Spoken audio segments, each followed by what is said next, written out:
Episode 7 of Blood of My Blood doesn't just give us drama, it throws us into a storm of emotions, leaving us with more questions than answers. This episode wastes no time in showing us how fragile alliances can be when pride and reputation are at stake. The Mackenzies are standing on shaky ground, and Simon Fraser knows exactly how to shake it harder. His words about Ellen Mackenzie's purity spread like wildfire, not only wounding Ellen's honor but also threatening to destroy the reputation of her entire clan. For Ellen, it's not just gossip, it's her life, her future, and her family's standing at risk. You could feel the weight of those rumors crushing her. But what makes it even worse is how her own brothers react. Instead of protecting her, they start to question her. And that stings deeper than any insult from Simon. Brian, caught in the middle, becomes both Ellen's comfort and her curse. Their bond is undeniable, but it's also dangerous. Every stolen glance, every quiet moment between them carries the risk of being exposed, and in this episode, the risk finally turns into reality. Duel. Ellen's brother sees them together,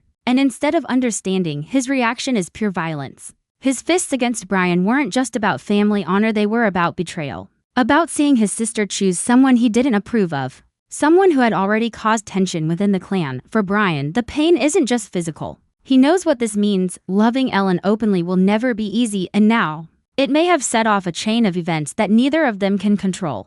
But let's not forget about Murdoch. Up until now, his feelings for Ellen have been simmering quietly, but this episode brings them to the surface. You can argue all day about whether Brian betrayed some unspoken bond between them, but Murdoch doesn't see it that way. To him, Brian stepped into territory that wasn't his to claim, and no matter how genuine Brian's feelings might be, that tension is now impossible to ignore. Their confrontation isn't just about Ellen, it's about pride, loyalty, and a rivalry that could split friendships apart. It's messy, it's emotional, and it's the kind of conflict that won't end with just one fight. Meanwhile, Henry's story takes us in a different but equally haunting direction. Still trapped in the past, his mind is a battlefield. The trauma he carries twists his perception of reality, blurring the line between what's real and what's only in his head. His conversations, his wandering thoughts, his desperate search for meaning, they all show us a man breaking apart piece by piece.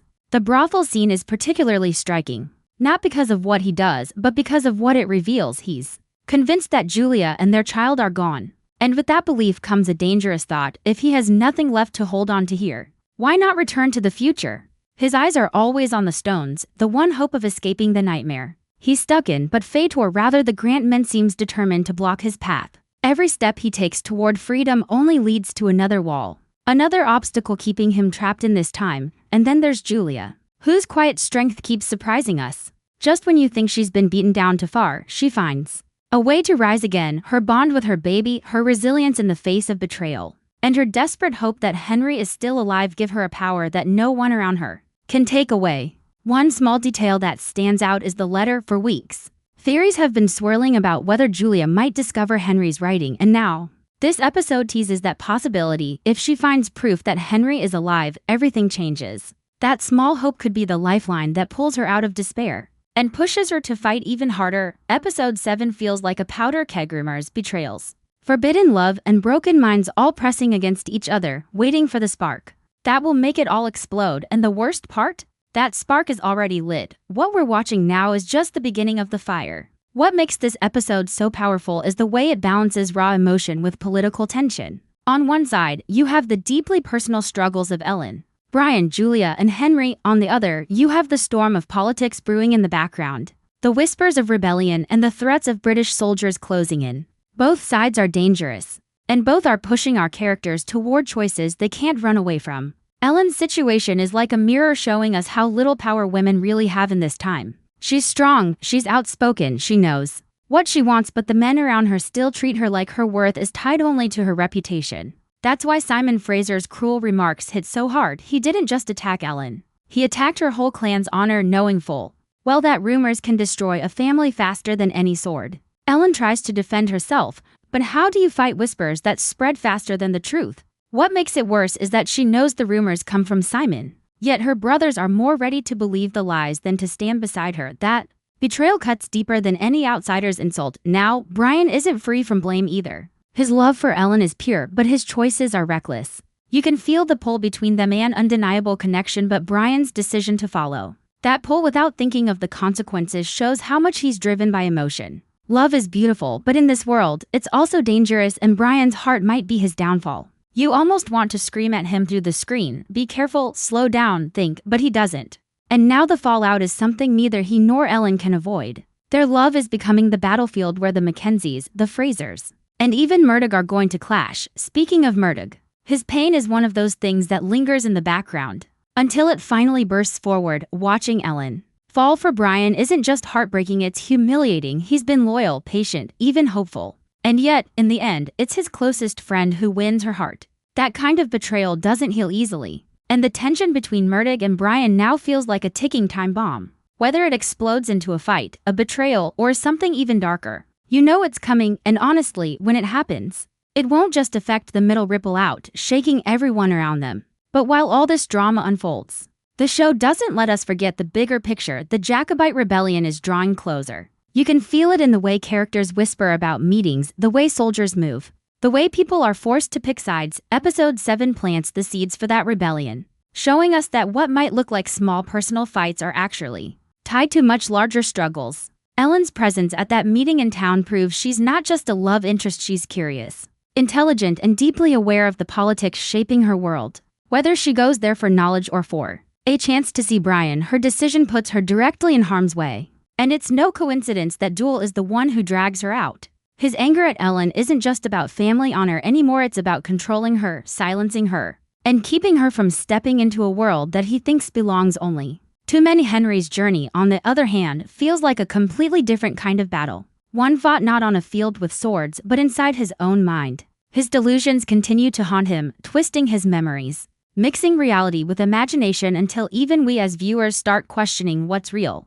That scene with the memorial still lingers in people's minds because it was such a clever trick by the show. At first, we thought Henry had traveled to the future, but now we know it was only in his head. Still, the way his trauma pulls him toward those stones is heartbreaking. He's desperate, broken, and yet he refuses to stop searching for a way out. But every time he gets close, he's stopped, cornered, or dragged back into the nightmare of the 18th century. Julia, though, continues to be a light in this darkness. She's been through humiliation, pain, and fear, yet her spirit isn't crushed. She holds her baby close like he's the anchor keeping her from falling apart completely. What makes her so fascinating is that she's not just surviving, she's starting to fight back in her own quiet ways. The possibility of her finding Henry's letter feels like the beginning of something huge. Imagine her realizing that the man she thought was lost forever is still alive and still fighting. That hope could give her the strength to push past the fear, to outsmart those holding her back, and maybe even to reunite with Henry. The show is teasing us, giving us just enough to theorize without revealing the full truth.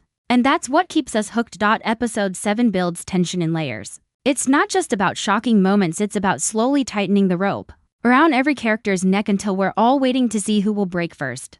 Will it be Ellen, crushed by shame and pressure? Brian, torn between love and loyalty? Murdoch, unable to control his jealousy? Henry, lost in his delusions? Or Julia, who carries the heaviest burden of all?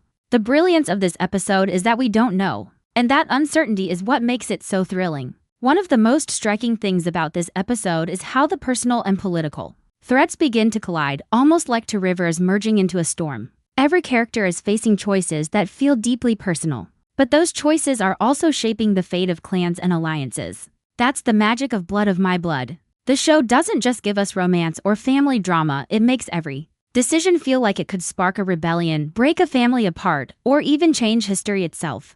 Ellen Mackenzie's arc in this episode is the perfect example. She's caught between love and duty, passion and reputation, and while many see her only as a young woman being courted, we know she's much more than that. Her willingness to attend political meetings in secret proves she's got the same fire as her father. She isn't content to sit in the shadows while men decide the future of Scotland. But stepping into that world is dangerous. Every time she pushes against tradition, she risks being branded reckless or dishonorable, and thanks to Simon Fraser's poisonous words, that risk has already turned into reality. He doesn't just tarnish her name for fun. He does it because he understands how fragile her position is. For him, it's a game of power, and Ellen is a pawn he's trying to use against her own family. Brian, meanwhile, feels like a man caught in a trap of his own making. He loves Ellen, but love doesn't come without consequences here. His fight with Duel makes it clear that this isn't just a family squabble. It's a declaration of war inside the clan itself. When fists turn to swords, you know the situation is spiraling beyond control, and yet,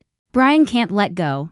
His loyalty to Ellen is stronger than his loyalty to the so-called bro code with Murdoch or the rules of the clan. That choice makes him both admirable and frustrating. Admirable because he refuses to deny his feelings, but frustrating because we know he's only making things harder for himself and everyone around him. His stubbornness is going to cost him, and episode 7 makes that crystal clear. And then there's Murdoch, who finally shows us just how deeply his jealousy runs. For episodes, we've seen his quiet devotion to Ellen, his unspoken love that lingers in glances and silences. But seeing Brian step into the role he always dreamed of, it's too much. His anger isn't just about losing Ellen, it's about betrayal. About watching the one person he trusted most take what he wanted most. The weight of that is unbearable. And it transforms Murdoch from the loyal friend we've known into someone darker. Someone whose choices could have devastating consequences. His rivalry with Brian isn't just about a woman, it's about pride, honor, and a wound that might never heal. And once you cross that line, there's no going back. On the other side of the story, Henry's struggles bring a whole new layer of intensity. His desperation to escape the past grows stronger, and so do his delusions. We see a man haunted not just by war, but by the weight of believing his wife and child are gone forever. It's heartbreaking to watch him fight battles that no one else can see, battles that drag him deeper into despair. His fixation on the stones is more than just hope, it's obsession. To him, the stones are salvation, the one chance to end his suffering. But the tragedy is that he doesn't know the truth. Julia is alive, his child is alive. And while he's planning to escape, he's unknowingly planning to abandon the very people he longs for most.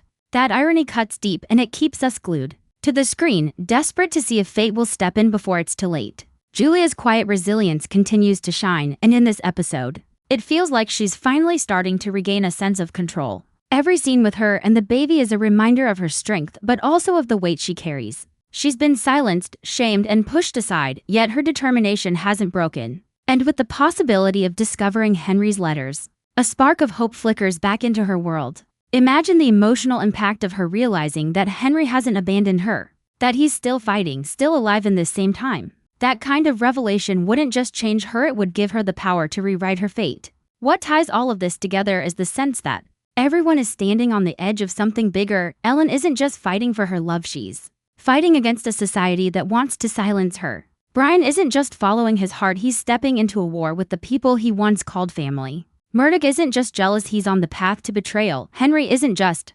delusional, he's standing inches away from losing everything forever. And Julia isn't just surviving, she's on the brink of discovering the truth that could bring everything crashing down. Episode 7 doesn't give us easy answers, instead, it raises the stakes, tightening the threads until every choice feels like it could be the last straw. By the time the episode ends, you're left with the feeling that the real storm hasn't even started yet. All we've seen so far are the clouds gathering, the lightning flashing in the distance. The thunder is coming, and when it hits, no one is walking away unchanged.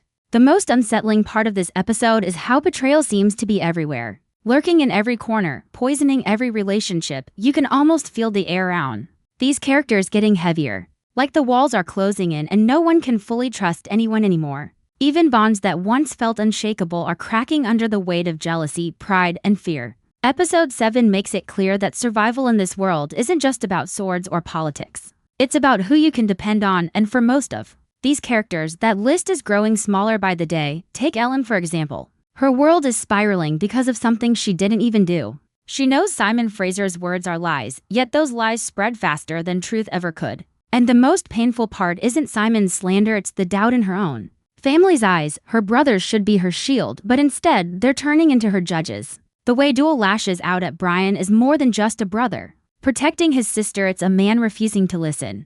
Refusing to believe Ellen could be telling the truth. That kind of betrayal stings in a way that no enemy could match, because when the people closest to you stop believing in you, what do you have left? Brian isn't spared either. He's learning the hard way that love doesn't exist in a vacuum. It drags everything else in with it: family loyalty, clan politics, even friendship. His beating at Duel's hands is a warning. Loving Ellen comes with consequences that don't stop at bruises. And what makes Brian's journey so tragic is that he knows this deep down. He knows he's choosing the harder path, yet he can't stop himself. Every step closer to Ellen pulls him further from everyone else he's ever relied on. It's love at its most dangerous, pure, overwhelming, and destructive. Murdoch's silence finally breaks here, and when it does, it's like a dam bursting. His anger isn't loud or messy at first, it's sharp, pointed, and cutting. Watching Brian take Ellen's affection feels like betrayal written across his heart. And that's not the kind of wound that heals quickly. What's so compelling is that Murdoch isn't painted as the villain here. He's hurt, yes, and maybe even bitter, but his pain is real, and it forces us to see just how messy love can get. For him, this isn't just about Ellen choosing someone else, it's about losing his place, his chance, his dream, and the sting of losing it to Brian, his closest friend, makes it unbearable. Their confrontation isn't just a clash of feelings, it's the start of a fracture that could split their entire circle apart. Meanwhile, Henry's descent into desperation is becoming harder to watch. His fixation on the stones has reached the point of obsession. Every conversation he has, every plan he makes is about one thing: escape. To him, the stones aren't just a way back to the 20th century, they're his only lifeline, the one hope keeping him from complete collapse. But the tragedy is that he's running from ghosts. He doesn't know Julia and the baby are alive, doesn't know there's still a reason to stay and fight. That lack of knowledge is what makes his desperation so haunting. He's ready to abandon the past forever, but in doing so, he risks abandoning the very people he's been fighting for all along. And every time the Grant men stop him, every time they block his path, it feels like fate itself is refusing to let him leave until the truth comes out. Julia's resilience continues to shine as the episode quietly builds her importance. While Ellen, Brian, and Murdoch are caught in a storm of emotions, Julia is moving with quiet strength, step by step towards something bigger. Her bond with her baby isn't just maternal, it's defiant. Every moment she spends caring for her child is an act of survival, a way of saying she refuses to be broken. And the possibility of her discovering Henry's letters is the thread that ties it all together. That small glimpse of hope could change everything. Not just for her, but for Henry too. Imagine her realizing he's alive, while Henry is on the edge of giving up hope entirely. That's the kind of dramatic irony that makes your chest tighten, knowing how close they are yet how far apart fate keeps them. At the same time, the political undercurrent grows stronger. The meeting Ellen attends isn't just background noise, it's a glimpse of the storm coming with the Jacobite rebellion. When British soldiers break in and chaos erupts, it's more than just action, it's a reminder that the lives of these characters are being shaped by forces larger than themselves. Ellen being there shows how involved she's becoming, whether by choice or by fate, and the fact that Duel drags her out only reinforces the theme of control, of men deciding what women can or cannot do, even as Ellen proves she's capable of making choices for herself. By the end of this episode, it feels like everyone is trapped in some kind of prison. Ellen is imprisoned by her reputation, Brian by his love, Murdoch by his jealousy, Henry by his delusions, and Julia by the walls others have built around her. And the walls are closing in fast. Every betrayal, every fight, every rumor is another stone in those walls, and sooner or later someone is going to break. Episode 7 doesn't show us the breaking point yet, but you can feel it coming, and when it arrives, it won't be quiet, it'll be an explosion that no one is ready for. What makes Episode 7 unforgettable is not just what happens on screen, but what it sets in motion. This is the kind of episode where the pieces are all moving into place, the tension is unbearable, and you know the next chapters will explode because of what's been built here. Every storyline feels like it's reaching a breaking point, and the suspense is almost cruel because you're left knowing something big is about to collapse. Ellen's arc is a perfect example of that tension. She's been branded with shame she doesn't deserve, dragged between family honor and her own desires, and forced to defend herself against lies that have already spread too far. The more she tries to fight for her freedom, the tighter the grip of her family becomes. Duel's violence against Brian was just the beginning. What happens when Ellen's voice is silenced completely? What happens if her brothers decide that protecting their clan's reputation matters more than protecting her happiness? The heartbreaking part is that Ellen is strong. But in this world, strength alone doesn't guarantee survival. She's playing a game where the rules are stacked against her, and one wrong move could cost her everything. Brian is walking just as dangerous a line. His love for Ellen feels like the most honest thing in the show right now. But honesty doesn't protect him from consequences. The fight with Duel is already proof that the Mackenzies won't sit back and let him take Ellen without resistance. And now with Murdoch's jealousy boiling over, Brian is surrounded on all sides by people who see him as a rival, a threat, or a traitor. His sword is drawn, his choices are made, but the path ahead of him is littered with enemies who used to be friends. That transformation from being part of a brotherhood to standing against it is one of the most tragic threads of this episode. And the scary part is, Brian seems willing to burn every bridge if it means keeping Ellen.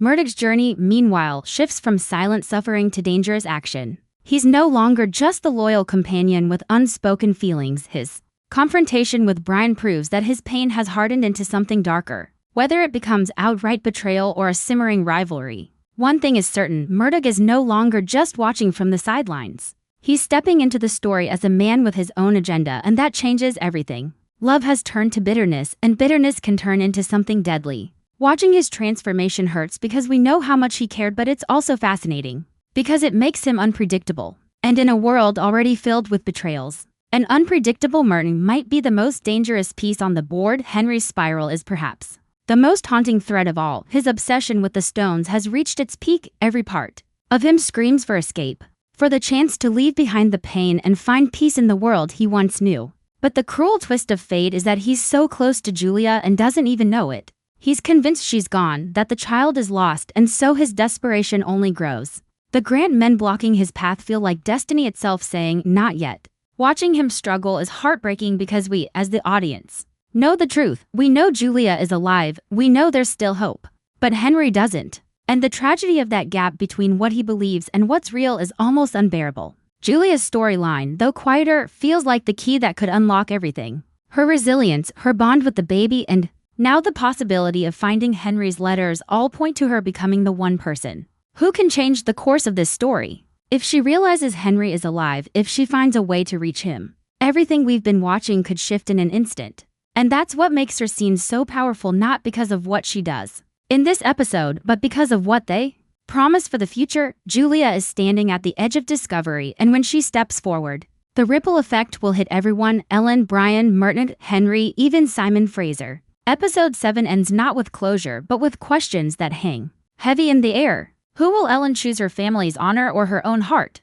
How far will Brian go to protect their love? Will Murdoch's jealousy consume him completely? Can Henry survive long enough to learn the truth? And will Julia's discovery bring them all together, or tear them even further apart? That's the genius of this episode. It refuses to give us answers, instead pushing us deeper into the storm. The lies are spreading, the betrayals are stacking up, and the rebellion is closing in. By the time the credits roll, you're left sitting there, knowing one thing for sure: the fire has been lit, and in the episodes to come, it's going to burn everything in its path.